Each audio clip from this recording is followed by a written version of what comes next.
Hello everyone. Evening ആയപ്പോൾ just ഒന്ന് ചായ കുടിക്കാന്ന് ഓർത്ത് പുറത്തേക്ക് ഇറങ്ങിയതാണ്. അപ്പോൾ ഞങ്ങളിപ്പോൾ ഉള്ളത് വൈറ്റ്ലയിലുള്ള ചായപ്പീടികയിലാണ്.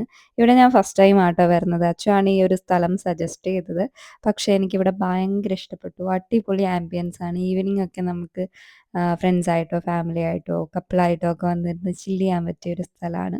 ഭയങ്കരമായിട്ട് തിരക്കൊന്നും ഇല്ലായിരുന്നുകൊണ്ട് സമാധാനപരമായി അവിടെ ഇരുന്ന് ചായ ഒക്കെ കുടിക്കാൻ പറ്റി.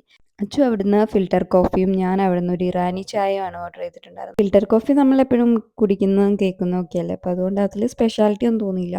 ഇറാനിയൻ ചായ എന്താണെന്ന് അറിയാൻ വേണ്ടി വാങ്ങി നോക്കിയതാണ്. പക്ഷേ ഒരു ഏലക്കയിട്ട ചായയുടെ ആ ഒരു ഫ്ലേവർ മാത്രമേ എനിക്കതിൽ ഫീൽ ചെയ്തുള്ളൂ കേട്ടോ. ചായ നല്ലതായിരുന്നു. അപ്പോൾ ആദ്യമേ ആവേശത്തിന് കുടിച്ചുകൊണ്ട് നാക്ക് പൊള്ളിയ എക്സ്പ്രഷനാണ് നിങ്ങൾ ആദ്യം കണ്ടത്. 2 തവണയും നാക്ക് പൊള്ളി.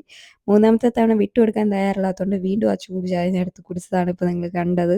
അപ്പോൾ ചായ കുടിച്ചുകൊണ്ടിരുന്നപ്പോൾ ഞങ്ങൾ ഓർത്തു ഈവനിങ് അല്ലേ, ലൈറ്റായിട്ട് എന്തെങ്കിലും കഴിക്കാമെന്ന്. സ്നാക്സ് ആയിട്ട് എന്താണുള്ളതെന്ന് ചോദിച്ചപ്പോൾ അവിടെ ഉള്ള എല്ലാ സ്നാക്സിൻ്റെയും ഓരോന്ന് വീതം അവരെടുത്തുകൊണ്ട് വന്നു. എന്നിട്ട് നമുക്ക് ഇഷ്ടമുള്ളത് സെലക്ട് ചെയ്യായിരുന്നു. ഞങ്ങൾ കിളിക്കൂടും ഉന്നക്കായും പിന്നെ കായ്പോളയായിരുന്നു എന്ന് തോന്നുന്നു, അതുമാണ് സെലക്ട് ചെയ്തത്. അവിടുത്തെ ഫുഡും ചായയും ഒക്കെ അടിപൊളിയായിരുന്നു. അതിനുശേഷം അവിടെ നോക്കിയപ്പോൾ കുറേയധികം ഫോട്ടോ എടുക്കാനുള്ള സ്പേസ് ഒക്കെ ഉണ്ടായിരുന്നു. അപ്പോൾ അവിടെ പോയി ഫോട്ടോസും വീഡിയോസും ഒക്കെ എടുത്തു. അപ്പോൾ അവിടെ ഒരു ഊഞ്ഞാൽ ഇരിക്കുന്നത് എൻ്റെ ശ്രദ്ധയിൽപ്പെട്ടു. എന്നിട്ട് ഞങ്ങൾ അവിടെയൊക്കെ പോയിരുന്നു കുറച്ച് നേരം ആടി, കുറേ നേരം ഇരുന്ന് വർത്താനമൊക്കെ പറഞ്ഞു.